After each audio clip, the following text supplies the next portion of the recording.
When working on a historic renovation, I always let the home speak first. When we do that, you can't tell when the original home ends and the renovation begins.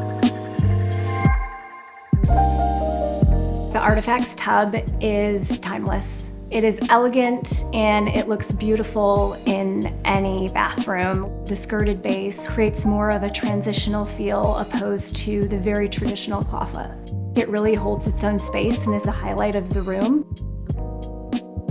In the mudroom, we have the Brockway sink. It really creates this beautiful focal point and foundation as you pass through into that room. This family, they have a very busy lifestyle. The kids play a lot of sports. It's really important that they have this hardworking sink when they first walk in the door. People think of cast iron and they think of white. KOHLER has so many cast iron color options. With this iron tone sink, we chose a darker color to work seamlessly with the stone that we chose for the space.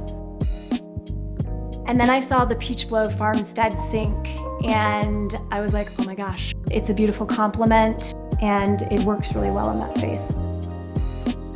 Being able to use color and bring out personality in their home is so important, and it was so fun for us to design. I think using really quality materials like cast iron that would have been original to a historic home is really important. My hope is that 20 years from now, people wouldn't understand when that renovation was, or if there was a renovation.